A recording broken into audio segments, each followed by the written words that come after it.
Hola, hola, bienvenidos a Amor por la Palabra. Como cada viernes estamos viendo una porción de el libro de Apocalipsis. La semana pasada comenzamos ya capítulo 4 de Apocalipsis. Estamos en la sección de las cosas que serán después de estas. Y vimos los dos primeros versículos de este capítulo 4, donde Juan nos hablaba de una puerta abierta en el cielo, donde también nos decía que le fue mostrado un trono. Y este trono no estaba vacío, era un trono en el cual había uno sentado. Y dijimos que es muy importante, es muy esperanzador saber que hay uno sentado en el trono, que hay uno que reina, que domina sobre el reino de los hombres, el Altísimo, el sublime, el mismo que vio Isaías en el capítulo 6. Isaías narra cuando vio la visión del Señor en el templo y sus faldas llenaban el templo, y veía a los querubines cantando y diciendo: Santo, Santo, Santo, Jehová de los ejércitos, la tierra está llena de tu gloria.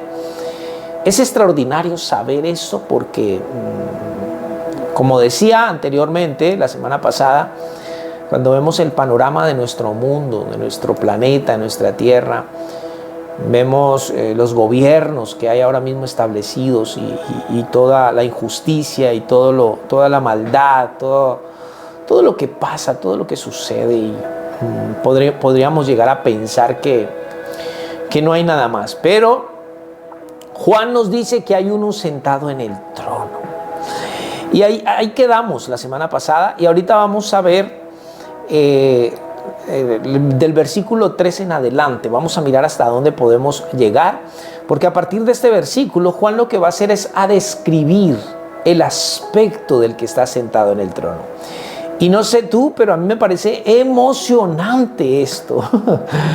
Emocionante porque, a ver, creo que si ha habido una inquietud en la vida de los seres humanos, en nosotros, es saber qué hay más allá, es saber qué hay después, qué hay en el cielo. Hemos tenido esa curiosidad. No en vano los hombres hemos evolucionado tanto y hemos enviado hombres a la luna, hemos ido a otros planetas como Marte, hemos hecho todas estas cosas porque existe en nosotros esa necesidad de saber que hay más allá. Sabemos que hay algo más, pero a veces buscamos donde no es, buscamos mal como seres humanos. Entonces Juan aquí lo que nos va a describir es al que está sentado en el trono. Y dice el versículo 3, vamos a leerlo como siempre, verso a verso. Y el aspecto del que estaba sentado era semejante a piedra de jaspe y de cornalina, y había alrededor del trono un arco iris, semejante en aspecto a la esmeralda. Entonces, aquí tenemos que hacer algo.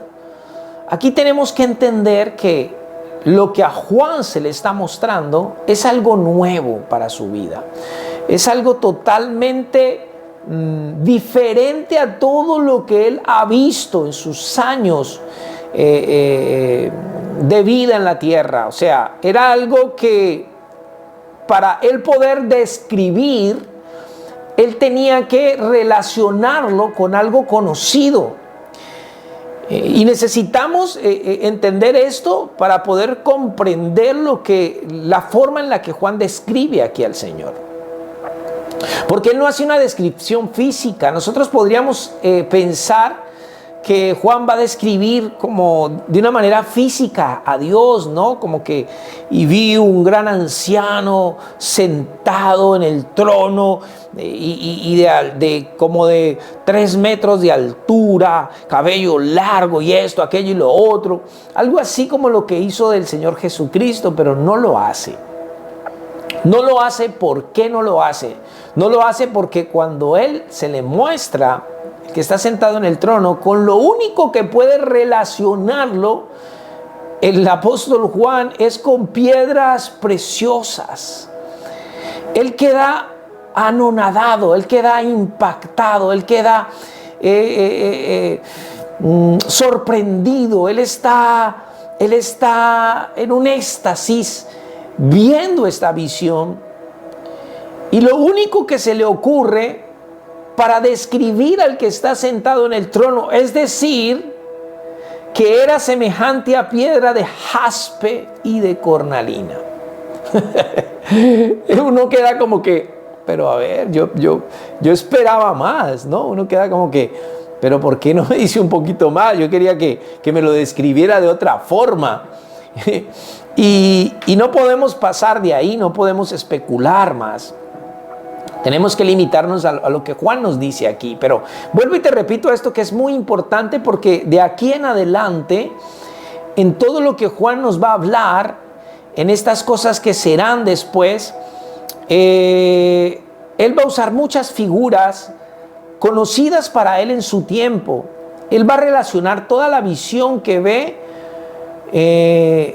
y hay muchas cosas que las va a relacionar con lo que para él es conocido. Entonces lo va a asemejar a lo que él conoce, ¿ya? Y en este caso es esta visión, la del trono. Me gusta un comentario que hace John MacArthur en su Biblia de estudio.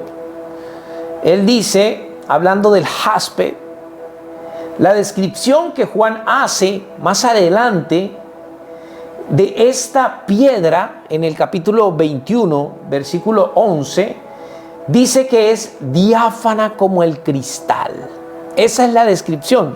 Lo podemos mirar. Si tú tienes tu Biblia allí, sería importante que lo viéramos. Apocalipsis 21, 11. Dice, teniendo la gloria de Dios, y su fulgor era semejante al de una piedra preciosísima. Esa es la idea. A quien estaba viendo Juan sentado en el trono era preciosísimo, es preciosísimo. Como piedra de jaspe, diáfana como el cristal. Y sigue diciendo MacArthur, podría corresponder a un diamante que refracta todos los colores del aspecto con fulgor despampanante. Eso es lo que Juan está diciendo. Así era el que estaba sentado en el trono. Él no ve un aspecto físico, él ve algo hermoso, él ve una imagen preciosa. ¿Por qué Juan no ve más de esto? Porque es con lo único que lo puede relacionar. ¿Por qué no hay una imagen del Padre? Nosotros podemos hacernos una imagen del Hijo, porque Él vino a esta tierra. Pero no tenemos una imagen del Padre. No tenemos una imagen del Espíritu Santo. Hay muchas cosas que lo representan, ¿no? El fuego, el aceite, la paloma, el viento. Hay muchas cosas que representan al Espíritu Santo, ¿no? Pero Juan no da una imagen. Recordemos que también se nos había, en los 10 mandamientos que se le dio al pueblo de Israel, uno de esos era: no te harás imagen de nada de lo que está en el cielo, ni en la tierra, ni debajo de la tierra. Entonces, ¿dónde podemos encontrar un poco más de información acerca de esto? Eso sería importante. Cuando nosotros vamos a Ezequiel capítulo 1, desde el versículo 26, Ezequiel también nos habla algo acerca de esto. Dice el versículo de Ezequiel 1:26: y sobre la expansión que había sobre sus cabezas se veía la figura de un trono que parecía de piedra de zafiro, y sobre la figura del trono había una semejanza que parecía de hombre sentado sobre él. Aquí ya Ezequiel nos habla que la apariencia era como de un hombre. Y lo que tal vez Ezequiel está describiendo aquí es al Hijo del Hombre, a Jesucristo ya sentado en su trono. Ahora, quiero que estés atento a esto. Cuando en Apocalipsis 4, Juan está describiendo al que está sentado en el trono, no es a Jesucristo. No. ¿Por qué? Porque Jesucristo va a aparecer allí también en esta visión, un poco más tarde, en el capítulo 5, versículo 6, pero de pie, no sentado. Si lees el capítulo 5, versículo 6, y miré y vi que en medio del trono y de los 4 seres vivientes y en medio de los ancianos estaba en pie un cordero como inmolado. ¿Quién es este? Es nuestro Señor Jesucristo. Y estaba en medio ¿de qué? Del trono.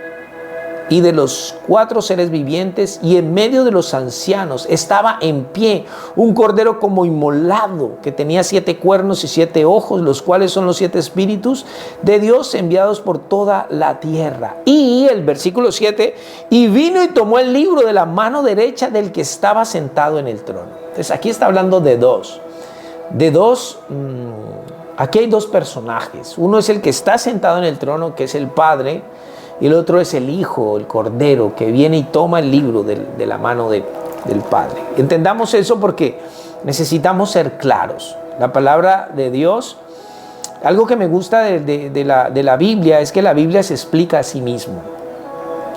Ella se explica a sí mismo. Lo que tú no entiendes en un pasaje lo puedes entender en otro. Y Ezequiel sigue diciendo, entonces, que había uno sentado en el trono y que tenía semejanza que parecía de hombre sentado sobre él.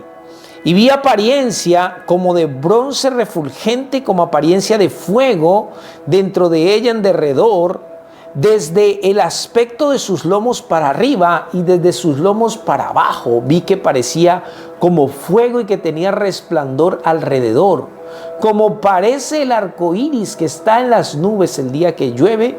Así era el parecer del resplandor alrededor. Esta fue la visión de la semejanza de la gloria de Jehová.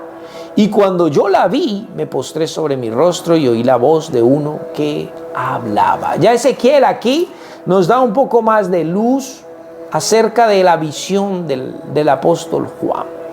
Entonces el apóstol Juan no tiene otra cosa para asemejar lo que está viendo en el trono o al que está sentado en el trono que la piedra de jaspe o la piedra de cornalina.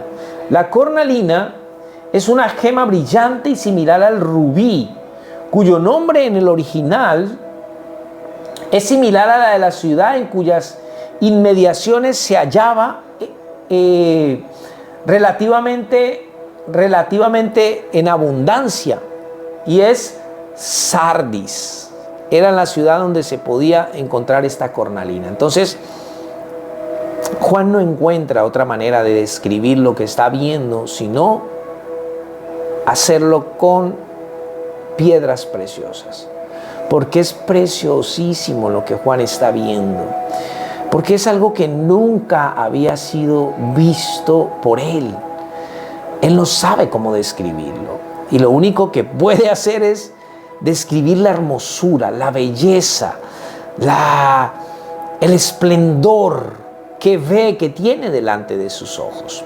Ahora, eso es lo que nos puede decir él en este pasaje acerca del que está sentado en el trono. De este trono vamos a estar hablando a lo largo de Apocalipsis, porque hay muchas cosas van a pasar desde este trono. Entonces este trono lo vamos a ver a lo largo del libro. Entonces ya estaremos teniendo muchos más detalles acerca de él. Por ahora podemos decir que hay algunos elementos alrededor del trono que son importantes. Juan dice también, y había alrededor del trono un arco iris semejante en aspecto a la esmeralda. Cuando hablamos del arco iris, nos remontamos entonces al tiempo de Noé. Recordemos que cuando Dios destruyó la tierra por medio del diluvio, pero salvó a Noé y a su familia y a muchos animales que hizo subir al arca en pareja. Después de que pasó el diluvio, las aguas bajaron y Noé descendió del arca con su familia y con todos estos animales. Entonces Noé hace un sacrificio a Dios y ese olor sube delante del Señor y es un olor agradable. Y él hace pacto. Dios hace pacto con Noé, con su familia y con todos estos seres vivos que bajaron del arca. ¿Y en qué consistía el pacto? El pacto consistía en que Dios jamás iba a destruir o iba a volver a destruir la tierra con diluvio. Y como señal de ese pacto, entonces él coloca el arco iris. Esto es importante, ¿por qué? Y para Noé era muy importante en ese tiempo. Ahora, que este pacto está vigente aún, que no solo fue con Noé, fue con toda la humanidad. Ellos eran los únicos que estaban en ese momento, pero ahora mismo nosotros estamos dentro de ese pacto que Dios hizo con Noé y dentro del nuevo pacto con el Señor Jesucristo. ¿Por qué era importante ese arco? Porque cuando se oscureciera el día, vinieran nubes negras y hubiese amenaza de lluvia, Noé y su familia inmediatamente iban a pensar otro diluvio y se iban a llenar de miedo, de temor. De hecho, eso iba a crear terror en ellos. Entonces, el arco iris saldría y le recordaría a Noé y también a Dios que hay un pacto. No va a volver a hacer eso. Esto aliviaría mucho la preocupación de Noé. Entonces, este elemento que está allí alrededor del trono, ¿sí? El arco iris es muy importante y muy significativo para nosotros como personas, como hombres, por el pacto que Dios hizo con Noé. Es importante que esté allí. También se nos dice en el versículo 4, y alrededor del trono había 24 tronos, y vi sentados en los tronos a 24 ancianos, vestidos de ropas blancas con coronas de oro en sus cabezas.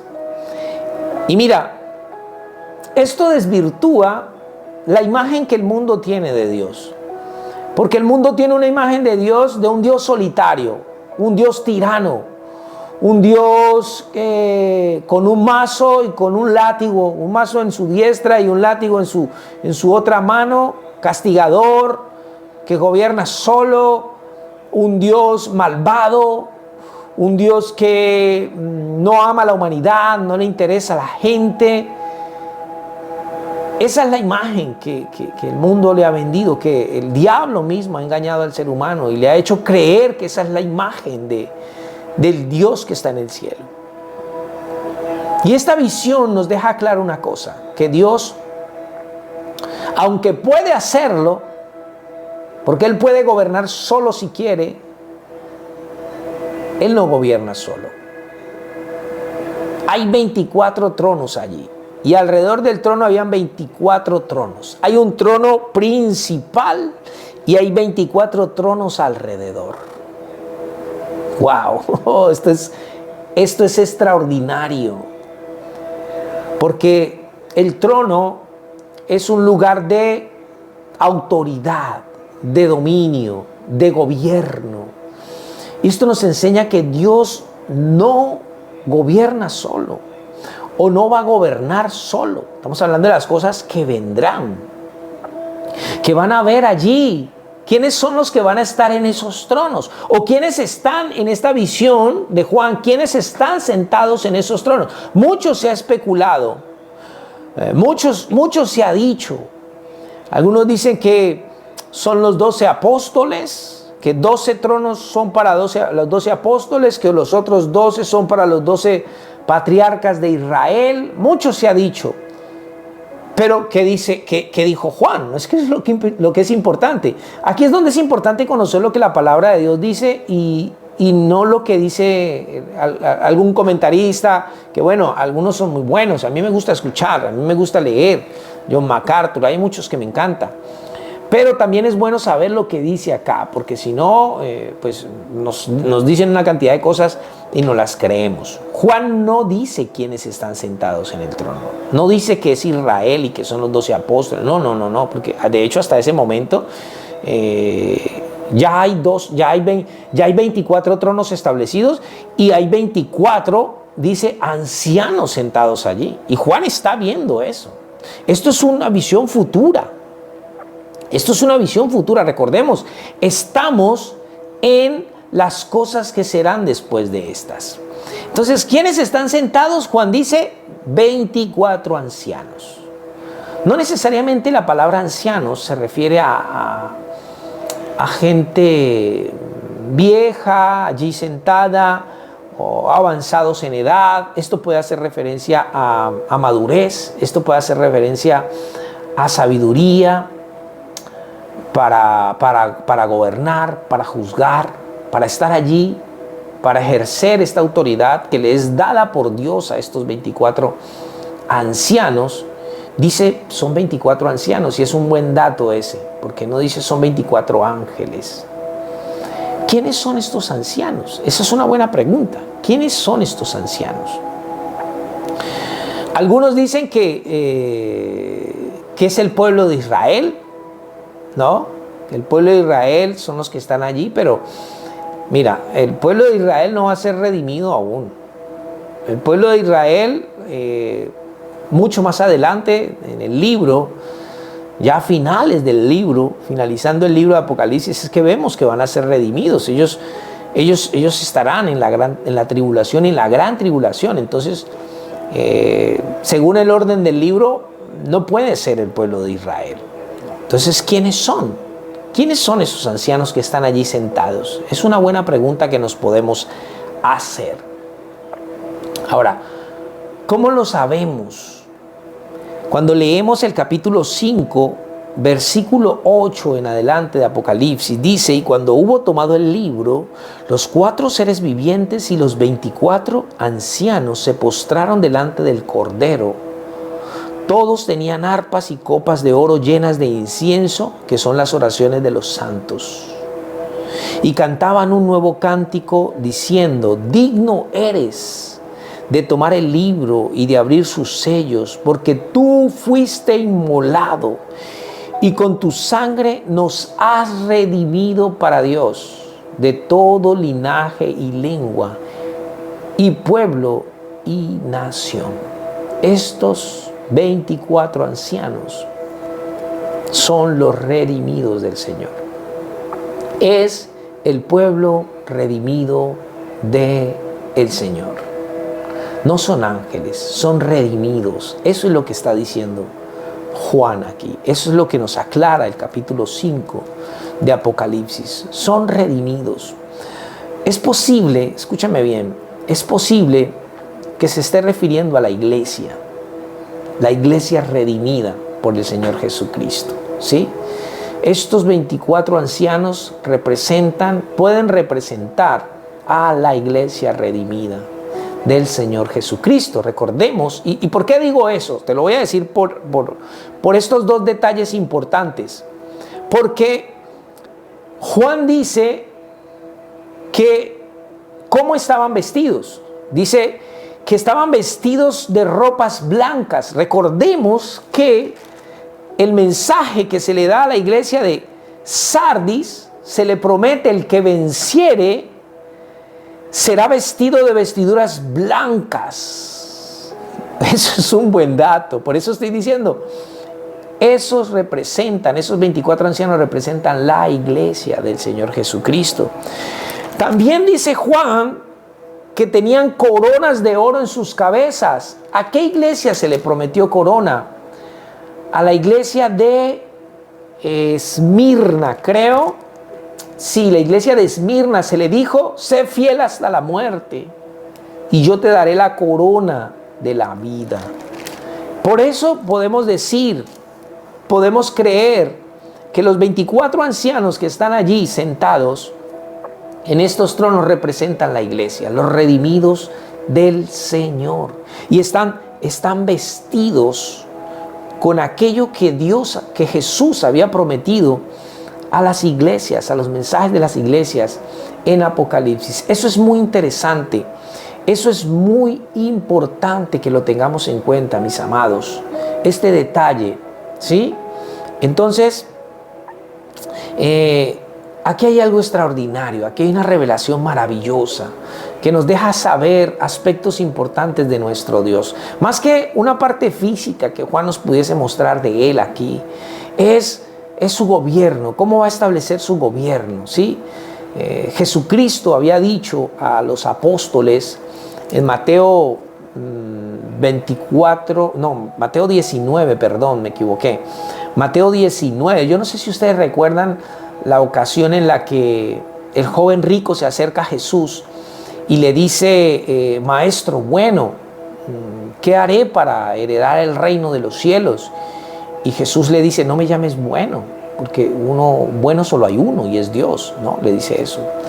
Entonces Jesús le dice, guarda los mandamientos. Y el joven rico le pregunta, ¿y cuáles son? Y Jesús le describe los últimos 6 mandamientos, creo que así lo hace. Eso está en Mateo 19, si lo quieres buscar. Y él le dice, los he guardado desde mi juventud, Señor, los he guardado. ¿Qué más haré? Entonces el Señor le dice, bueno, vende todo lo que tienes, dalo a los pobres. Y tendrás tesoro en el cielo y sígueme. Pero dice la historia que el joven se pone muy triste porque era muy rico. Y entonces Jesús dice que pues difícilmente entrará un rico en el reino de los cielos. Y lo reitera, dice que más fácil es pasar un camello por el ojo de una aguja que un rico herede el reino de los cielos. Entonces los apóstoles le dicen, ¿no? Uy, Señor, pero entonces esto es imposible. O sea, entonces, ¿quién se salvará? O sea, como que ellos se sorprendieron porque dijeron, bueno, entonces, ¿cómo es? Pero Jesús le dijo, para los hombres eso es imposible, mas para Dios todo es posible. Y me gusta porque Pedro aquí mete la cucharada, como decimos nosotros. Pedro siempre era osado. Me encanta cuando leo de Pedro porque Pedro era espontáneo. Él preguntaba lo que tenía que preguntar. Entonces Pedro le dice, Señor, bueno, nosotros lo hemos dejado todo y te hemos seguido. ¿Qué pues recibiremos? Pedro estaba interesado en eso. Y Jesús no lo reprende por esa pregunta. No, uno le puede hacer esa pregunta a un hombre aquí en la tierra y hasta lo disciplinan a uno, mano. hasta lo bajan a uno de los 12, lo disciplinan, bueno, quién sabe qué le haga. No, Jesús no. Jesús lo escuchó y Jesús le respondió, de cierto, está en el versículo 28 del capítulo 19 de Mateo. Y Jesús le dijo, de cierto os digo que en la regeneración, cuando el Hijo del Hombre se siente en el trono de su gloria, escucha esto, vosotros que me habéis seguido, también os sentaréis sobre 12 tronos para juzgar a las 12 tribus de Israel. Ay, óigame esto. Vosotros os sentaréis sobre 12 tronos. ¿Para qué se iban a sentar sobre 12? ¡Qué privilegio! Para juzgar a las 12 tribus de Israel. No es Israel el que está sentado allí, el que Juan está viendo en esa visión. Es la iglesia. Los apóstoles también representan la iglesia. Recordemos que fue a través de ellos, fue a ellos quienes el Espíritu Santo usó para comenzar la iglesia en Hechos de los Apóstoles. Entonces reiteramos y creemos. Ahora mira, no tienes por qué darme la razón a mí. Muy bueno sería que tú mismo hicieras un estudio. Yo puedo estar equivocado. Y lo bueno de esto es que hay una Biblia y podemos leerla, ¿sí? Si de pronto, y quisiera decirte que si de pronto tú sabes algo que yo no sé, compártemelo por Facebook, compártemelo allí en los comentarios que ponen a veces algunos. Hermano, mire esto, aquello. Sería interesante hablar de este tema. Hay cosas que, o sea, uno como ser humano se le va a muchas cosas. O sea, hay muchas cosas que podemos ignorar. Pero creo que Estos 24 ancianos representan a la iglesia. Mis amados, mire, el tiempo se nos va como el agua entre las manos. Ya tenemos 30 minutos de enseñanza y hemos avanzado nuevamente solo en dos versículos, pero es maravilloso. A mí se me va el tiempo rapidísimo hablando aquí, enseñando esta palabra a los que quieran oírla. Esto lo subimos al Facebook para que la gente, con la libertad que tiene de escucharlo, si lo quiere escuchar, lo escuche. Si quiere dejar un comentario acerca de esto, sería genial también que lo hiciesen. Los que no están siguiendo en orden la enseñanza pueden entrar a Amor por la Palabra en nuestra página en YouTube y ahí los encontrará numerados. Los hemos estado numerando cada enseñanza de Apocalipsis.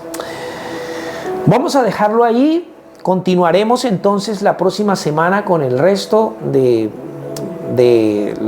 pasajes. Vamos a ver si podemos avanzar de a 2 o de a 3 pasajes bíblicos, pero me gusta hacerlo así para que podamos desgranar bien lo que nos está enseñando el libro de Apocalipsis. Un abrazo fuerte para todos. Dios me les bendiga sobreabundantemente. Feliz fin de semana.